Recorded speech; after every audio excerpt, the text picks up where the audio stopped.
it's Alice and welcome to this reading vlog. You're not gonna believe it, but I am finally gonna read Rebecca by Daphne du Maurier. Now, this book is almost like a running joke on this channel because I've been saying that I'm gonna read this in countless TBRs. I have had it for a really long time. I think maybe I've had it since the start of this channel. I don't remember when I started this channel, but it was many years ago. And we're finally here. I'm just gonna do it now. And I am both excited and a little nervous. I feel like this is one of those books that I have just really hyped up in my head, and I'm almost a little scared to read it because I don't quite know what to expect, and I feel like I have really high expectations of it, so I'm scared to read it and that I'm not gonna like it.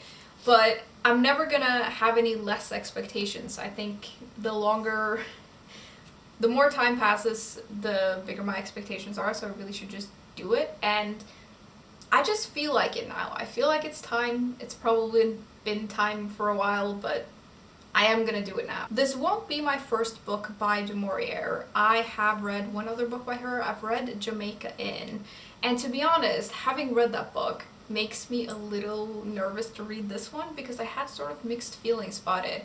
I really liked the writing and I thought the atmosphere was really good, but I didn't quite get on with the story. I wasn't quite fully invested in it, and there were just some things that didn't quite work for me.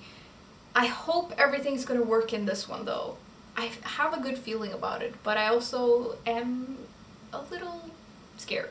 I also think that one of the things that has kept me from reading this book is that it feels like one of those books that I want to take my time with. I do read classics a little bit slower than other books, and it's not a short book, so it's going to take me a little bit of time, and I do want to take my time with it. So I've decided to basically devote November to this book. This may be the only book that I read in November, and I've just decided that I'm going to be okay with that. Funnily enough though, I do also have exams coming up and I have a really busy time ahead of me at work, so I may not be able to read much else anyway, so I'm just gonna devote the month to this one and see if I make my way through it. I should be able to read this in a month, I feel. Now, I would tell you what this book is about, but I think I'm gonna have to do that throughout the vlog because I'm not entirely sure what this is about now that I think of it. All I really know is that we're following a female main character, and I'm pretty sure that Rebecca is the dead wife of the man that she marries. That's all I really know. And this does have quite a famous opening line, and I do know that line. It's, I think, last night I dreamt that I was at Manderley again. It's actually last night I dreamt I went to Manderley again. But, you know, close enough.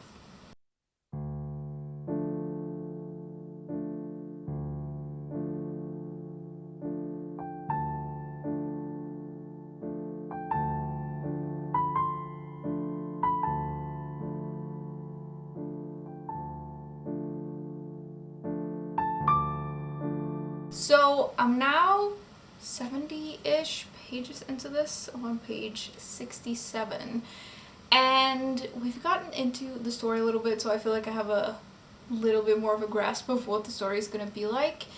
We have met our main character, who is in Monte Carlo. She's sort of like a companion slash maid for this really annoying older woman, and she seems to come from a sort of poor background. She doesn't have any family, and she is living her days with this horrible woman.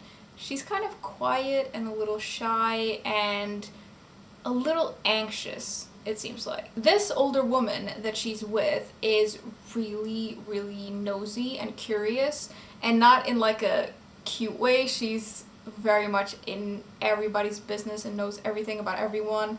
And they are really, or not they, she's really bored in this hotel because there's no interesting people there.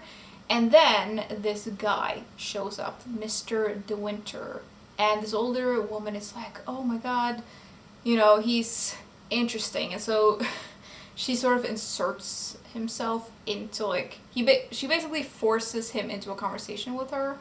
And that's how our main character and Mr. De Winter meet. And Mr. De Winter is, like, his house is Manderley, so you know where this is going. Through various events, our main character, who doesn't have a name, and Mr. De Winter fall in love, and they decide to get married. And I think the part where I'm at now, they're like this close to going to Manderley, so we're almost there. That's only this first part of the story though, so I'm guessing the rest of this is at Manderley. And there have been like small mentions of Rebecca, the late wife. This man, he is, or has been, really heartbroken by the death of his wife. We don't really know what happened to her, but she died in a, I don't know if it's an accident or what happened, but there is a little bit of like chatter about how he has grieved her, and you know, now he's fallen in love with this girl again. I think he's fallen in love with her, at least. I don't quite know. She's in love with him though and decide to marry him, even though he's like almost 20 years her senior. I think he's like 42 and she seems to be in her early 20s, so she's quite young. And they are, you know, gonna spend their lives together. I'm guessing, since this book is called Rebecca, that she's gonna appear in this world somehow. I don't quite know how. I don't know if this is a ghost story or not, actually, but I have heard murmurs that it is. But I don't know if it's like an actual ghost story or if it's more like she's being haunted by this woman who died, and that's the kind of vibe. An interesting thing about this relationship, though, is that I feel like it's very much like the older guy and the younger girl, and he's very much leading, and she's just, you know, being carried along in a way, and she feels quite submissive to him, and he doesn't like share a lot about his life or the passing of his wife. Like, at least so far, he hasn't really said anything, and there have been moments where they've come close to it and then he just backs off, so that seems like it's not that great. But I don't know. I think I probably went into this thinking it was going to be this great love story, and already it feels like it kind of is, but it kind of isn't. It's a little bit difficult to explain, but I guess there are some red flags, if we want to say it in modern terms. But so far, I am very invested. I love the writing. I remember I really liked the writing in Jamaica Inn as well, but like the writing is, it's so good, and it is very descriptive, and it probably slows things down a little bit, but I am really, really enjoying it. And I'm happy to read that for all of this book, because it's just really good. The atmosphere is really good, the settings, the characters, and I like so far what we've seen of the inner life of the main character. That seems really interesting. I think it's too early to say, but so far I am really, really liking this. I'm not gonna call it yet, but it feels like it might be a new favorite. I'm trying so hard not to hype it up in my head already and just go with the flow, but I'm really, really liking it so far. And the writing is really doing a lot for me. I really like it. I am wondering, though, what we're going to be doing for the rest of all of this. I feel like I've also heard somewhere that there's something about one of the people working in the house, and there's like a conflict between the main character and this like house, it's not a maid or a housekeeper, but like the main woman who runs the house. I feel like I've heard something about that. We haven't met whoever that is yet though, so we'll see. But I think on like the beginning of the next chapter, they're gonna go to Manderley, so they're arriving. And it'll be very interesting to see this Manderley that I've heard so much about.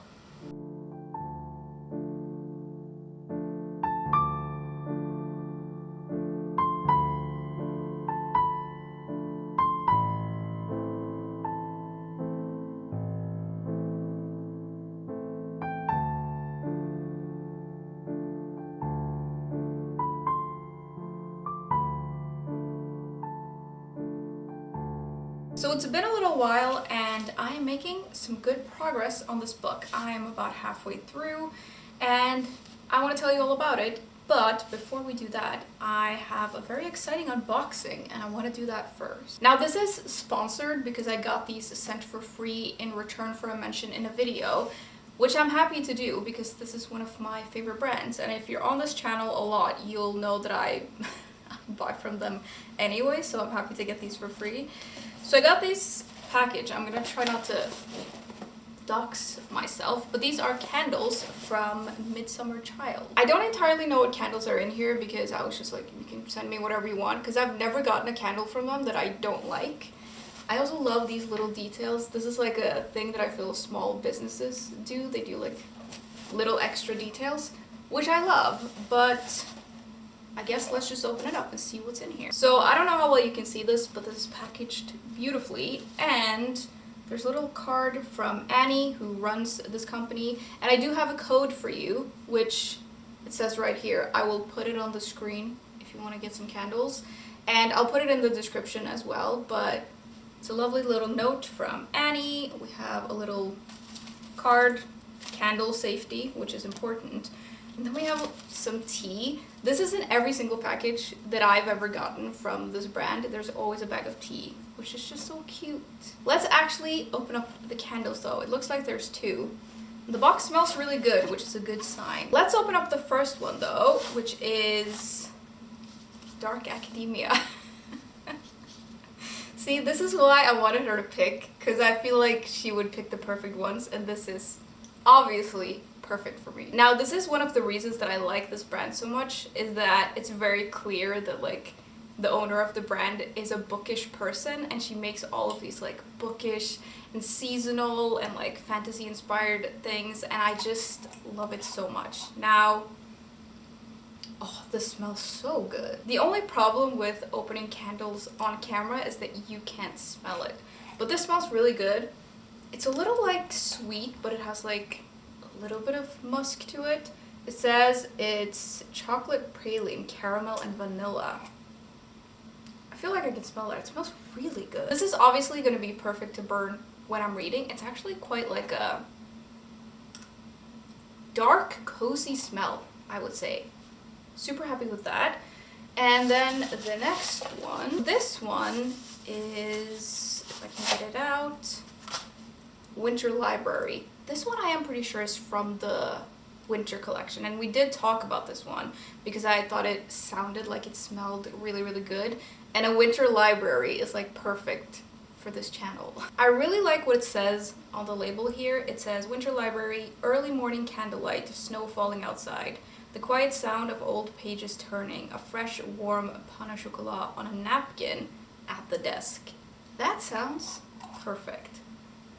Oh, and it smells, oh, it actually smells like that. I don't know why I'm surprised, but it does mention the pastry on it, but it actually smells like that, which is delicious. It's one of my favorite pastries, so this makes me very happy.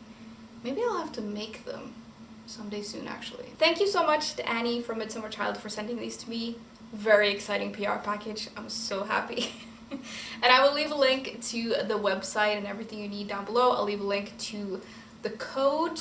Maybe I should tell you actually. The code that you can use is Castle15 if you want to get yourself some candles. And maybe I should also leave a link down below to some of the other candles from this brand that I really like, because I know that buying candles online can be a little bit difficult, but I have tried a lot of them and I have some favorites. I've never gotten anything that I don't like, but I do have some like favorites. So I will leave a link to everything that you need down below. I'm gonna maybe burn one of these now actually, and then I'm gonna tell you about what I've read. Okay, so let's talk about this book. I am now on page 214, so I am pretty much halfway through, and we're getting into it now, and it is quite interesting. So we've made it to Manderley. Our main character and her husband has made it back home, and Manderley is quite an interesting place. It is described quite well, and I feel like I can really picture it. And when they arrive, they are met by all of the people who work in the house, and like the husband, Mr. De Winter, Maxim, he didn't really want that, so he's kind of annoyed when they show up. But this is where we meet this housekeeper who is, holy moly, she is scary. Her name is Mrs. Danvers, and she basically runs the house. And I have this like mental image of this woman in my head, which is really scary because she's described as having like a skull-like face, and I can just really picture her, and she's wearing all black, and it's pretty clear that she was sort of like the lady's maid and the friend of Rebecca. And yeah, she's clearly still obsessed with Rebecca, even though Rebecca has been dead for like a year. Our main character is also struggling because she's coming to this house and she doesn't know how to do any of these things because this isn't the life that she came from. And Maxim, the husband, he gets to the house and he just goes into his old routine, and he's also a little like absent in a way, and he's kind of like helping her but not really, and so she's trying to figure out everything herself. And there are these really painful moments. I felt like I really felt for her because she doesn't know where anything is, so she gets like lost in the house and she feels so embarrassed. And she's also coming into this house that is very established and all of the help is already there, and it's a lot to get into, and she's so anxious and she doesn't have a lot of confidence, and she's quite sort of naive in a way, and she tells Mrs. Danvers, like, you can please just run the house the way that you see fit. And it's very clear that the way Mrs. Danvers sees the house running the best is the way that Rebecca used to run the house. Even though this isn't like a ghost book, like there isn't actually, at least not so far, there isn't actually any supernatural elements, Rebecca is haunting this house with her presence because she was such a character, and we are learning a little bit about her. And what's interesting is that, like, our main character has now met several people, and a lot of them are like, oh, well, you know what happened to Rebecca, or like they refer to things and they'll be like, well, of course you know that. Her husband hasn't told her anything, so she doesn't know anything, and she's so lost, and I feel so bad for her. There is also this really creepy scene with Mrs. Danvers, which I think is gonna stick with me for a long time because it wasn't outright creepy, but it was really creepy. Our main character and Maxim are living in a different part of the house than where he lived when he was with Rebecca, and that wing has been like shut off, and our main character finds it and everything is like covered up, and it's not really a room that's being used, it's closed off. But then she goes there again, and the room has been like set up the way that it was when Rebecca was alive, and Mrs. Danvers comes in and is like, this is how it was, and she goes through the room telling our main character, like, look at these slippers, look how narrow feet Rebecca had, like, touch this fabric, isn't it beautiful, it was what Rebecca liked, it still smells like her, smell it. Like, it's so weird, and it's so obvious that Mrs. Danvers was obsessed with Rebecca. Anyways, we really are in a part of the book where like our main character is trying to grapple with her new life, and she's just so anxious, and she doesn't have a lot of self-worth really, and I feel very bad for her, and there's so much that she doesn't know, so she's just trying to like make it through the days, and she's an interesting character. I'm still hung up on the fact that she doesn't have a name. And I feel like we're not gonna know her name. She's just like the second Mrs. De Winter. And there is something really interesting about the fact that she is unnamed. And there is reference to her name, but like no one says it. She's just like the second Mrs. De Winter. I am still also loving the writing. It is beautiful, and the way that everything is described feels really lush and gothic, and I can really picture Manderley. Like, maybe it's not the way that it is supposed to be pictured, but I have a very vivid image of what it's like in my head, and the atmosphere is really, really good. It is the kind of writing that I think slows down the book a little bit. I don't mind that, but I can sort of imagine that not everyone is into that. And the part that I've read now, I do feel like we've spent a lot of time on the characters and not a lot has happened, really. And if that's the way that it stays for the rest of the book, I'm fine with it. But I would understand that maybe that, like, loses some people, because we spend a lot of time with, like, descriptions, and we spend a lot of time in the main character's inner life, and we spend a lot of time with her, like, anxiety and her thoughts, and that makes it a little bit slower. I'm loving it though. It feels really gothic, atmospheric. I am, like, very invested in her main character. I kind of love her, and I feel really bad for her. And she seems like she's a good person, and she's stuck with some people who are not so good. I am also curious about the husband. I don't know what to think of him, because he's keeping her at such a distance. And I think I mentioned this, but, like, I can't tell if he loves her or not, or if he actually cares about her. And I don't know if our main character is right about the fact that he's still obsessed with Rebecca, or if it's something else. But it's very interesting that, like, he doesn't tell her a lot of things. And there are things that are happening that she's, like, overhearing, and then she'll go into the room and he won't tell her, even though she knows something just happened. So that is very interesting, and I'm wondering what's gonna happen the last part of the book.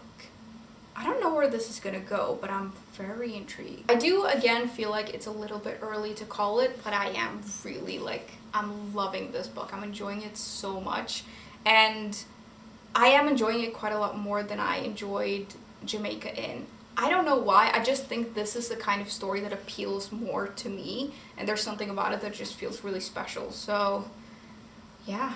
I wonder what's gonna happen in the last part of this. Oh, I also wanted to mention, I really like a lot of the side characters. We have a lot of interesting side characters, in addition to Mrs. Danvers, who, although she's scary, she is interesting. I'm really liking all of the characters, and there's a lot of mystery and suspense in this, and I feel like the buildup of tension is really interesting. The part where I'm at now, they have been convinced to hold a ball at Manderley, because when Rebecca was alive, they held this, like, they don't refer to it as a ball, it's like a fancy dress party. I don't really know what that means, but I think they, like, get up in costumes or something. They've, like, been convinced to do that again because everyone wants them to, like, do what they did when Rebecca was alive at Manderley, where it was, like, a really vibrant place, and they held all of these events, and it was all perfect.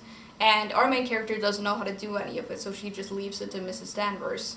But it'll be interesting to see what happens at this ball and if it goes well. I am really intrigued, though, and very invested, so I'm excited to see where this goes. And I just feel really caught up in the story. I am really happy that I'm taking my time with it, because I think that the writing, because of the way that it is, I like reading just a chapter and then taking some time and then reading another chapter to sort of let it sink in a way. But I do feel like things are going to start taking off a little bit. Maybe not quite yet, but maybe I should try to finish this before I talk to you next, and we can see if this is a new favorite or not. Maybe, I don't quite know yet, but so far, it is excellent.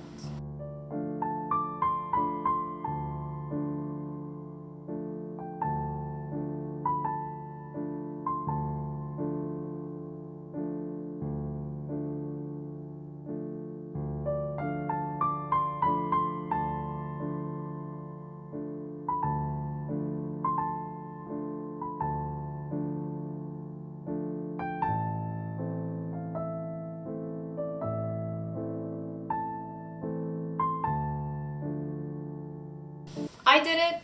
I finally finished this book after so many years. I can check it off my list, and I am very happy. Not only because I've read this book, but because I loved it. All of you who have recommended this book to me, told me I'm gonna love it, you're all right. You can put it as a feather in your cap that you were right. And I mean, I did also think that I was gonna like it, but I really shouldn't have put it off that long because, yeah, it was so good. Now, in the second half of this book, we really learn a lot and the pace picks up quite a lot. And if you don't want to know what happens at the end of this book, maybe don't watch the rest of the video. In summary, I loved it. I love the writing. It's amazing. It's absolutely worth the read. It's one of my favorite books that I've read this year, and I think I might put it... Usually it takes me a while to figure out because I'll see if a book stays with me, but this might be like one of my favorite classics that I've read, like up there. So if that's what you wanted to know, I loved it. It was amazing. But I am going to talk a little bit about what happens at the end, and it's a lot. I think where I left you off last time, they were going to have this like fancy dress party, and they did. And Mrs. Danvers, like, it is a costume party, and Mrs. Danvers sort of leads our main character to dress up in this particular costume, which happens to be the costume that Rebecca wore last year. So our poor Maxim, Mr. De Winter, gets the fright of his life, and he's actually quite angry, and this like unravels the main character. She's like, this marriage is a failure, I don't understand anything, I don't know anything, like my husband doesn't love me, this is just terrible. And she ends up sort of changing and then going back to the party, and he won't look at her the whole evening, and he kind of just like disappears, and it's a whole thing. And then I can't remember, I think it's right after this party, she has another like conversation with Mrs. Danvers, and she tells Mrs. Danvers like, you did that to me.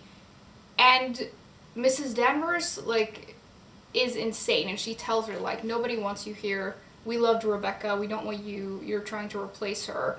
And then she sort of, not sort of, she encourages the main character to jump out the window, which is crazy. Mrs. Danvers is insane. Through all of this though, we do learn Mrs. Danvers' opinion on the main character, and that has been sort of like up in the air, but it is pretty obvious. And she just like, she's horrible. She's a horrible, horrible woman, and she's obsessed with Rebecca. Like, she doesn't just, like, she didn't just care about her, she is obsessed, and it's like a toxic obsession. And then we learn a little bit more about Rebecca through various incidents, and I sort of guessed correctly in that she was not as great as everyone thought. There's this whole situation with a ship that like shipwrecks outside of Manderley, and they find the boat. Oh, I actually forgot to mention this.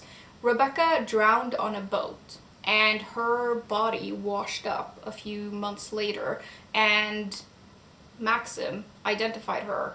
Turns out that wasn't actually her body, and they find during like the shipwreck thing, they find the boat and they find a skeleton in the boat, or a body, and it is Rebecca.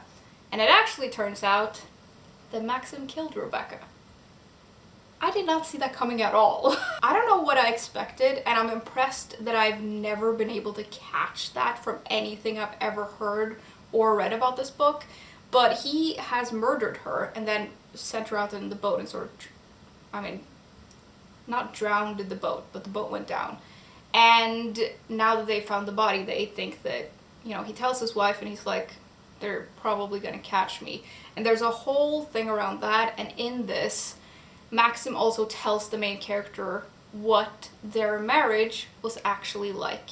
And it was horrible. And it was basically just a front. And they had like a sort of an arrangement where she would bring glory to Manderley by doing all of these parties, and all he really cares about is Manderley. And that's what she would do for him. And she would just live her life, and she cheated on him, she had loads of affairs.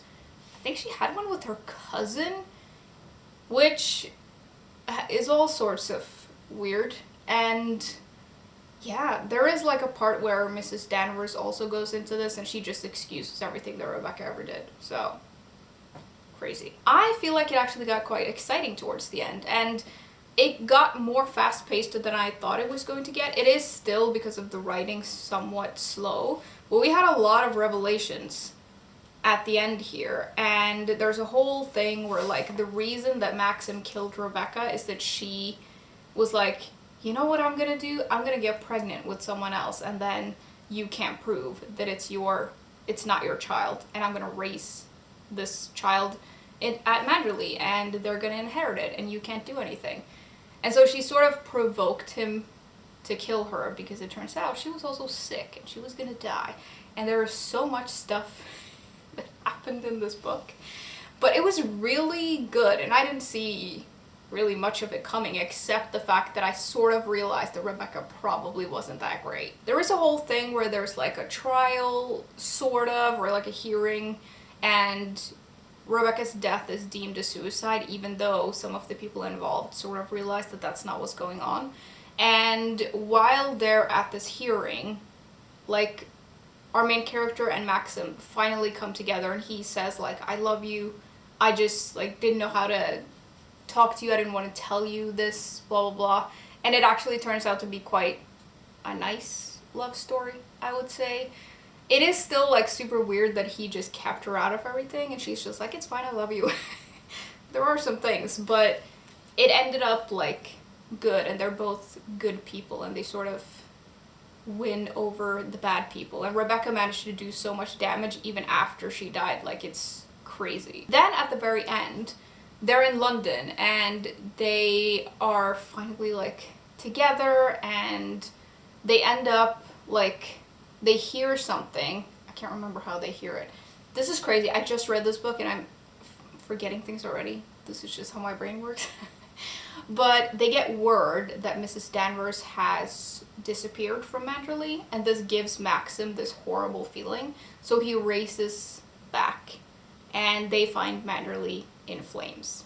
And that's how the book ends. Now, to sort of sum up my thoughts, I always find it difficult to talk about books that I love, because it's hard to, like, differentiate why it was so good for me. But I think definitely the writing did a lot for me. I think that if you don't like the writing, this isn't going to be, like, a fantastic book for you, because the writing is a huge part of it. It creates a lot of atmosphere. I think the characters are really interesting. Like, all of them are very interesting, and I was very invested in all of them. And even the side characters, which I think I mentioned, I thought it was very interesting. I like these sort of dynamics between people. I really do like the main character. I like that she finds her strength throughout the book. And yeah, I can't really fault it for much, because I just loved it. It is, however, a book that I could understand that other people don't like. I do think that I didn't really feel this way, but looking at it objectively, it probably is quite slow, and it drags a little bit in the middle maybe, but it definitely, like, picks up towards the end. I was surprised by how much it picked up towards the end. I thought it was going to be, like, pretty slow throughout, but all of these revelations and the suspense and all of it was really, really interesting.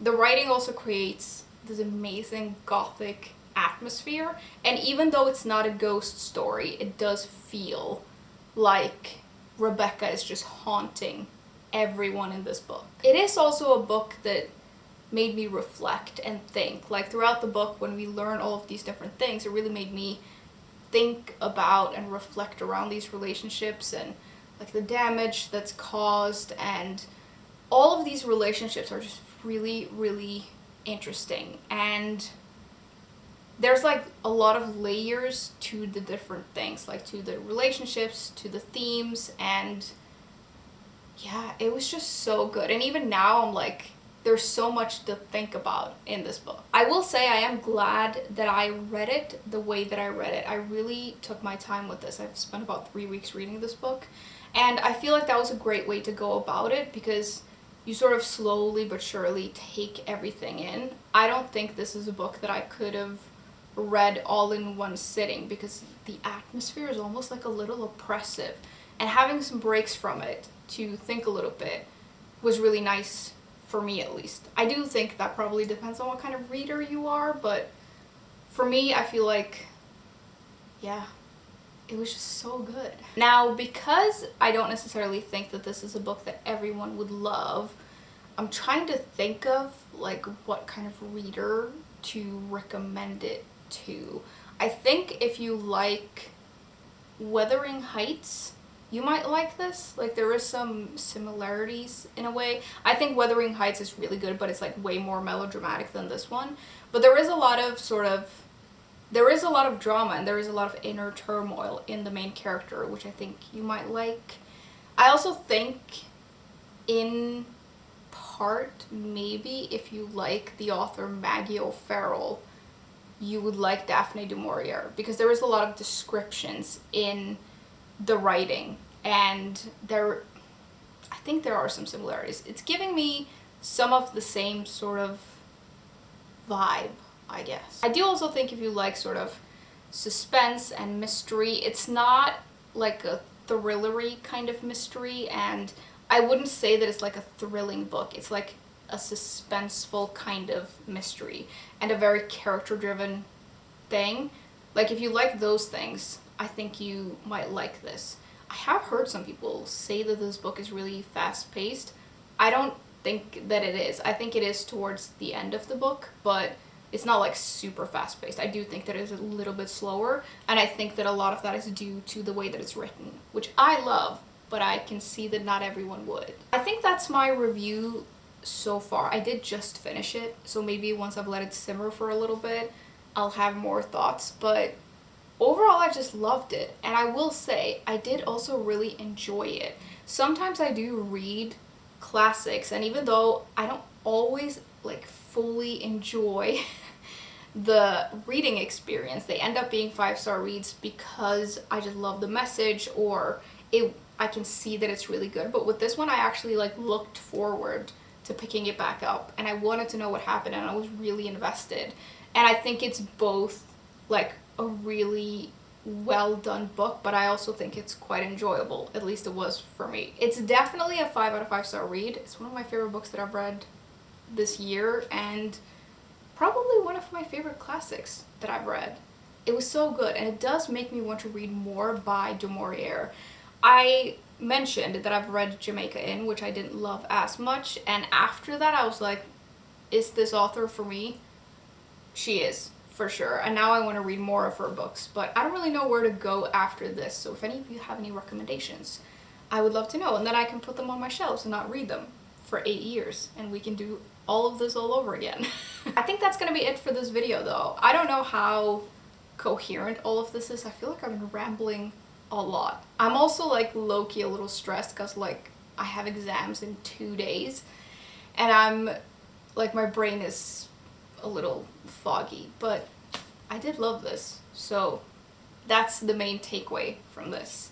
I would love to know if you have read this book and what you thought, and if you have any other recommendations by Daphne du Maurier, I would love to know that as well.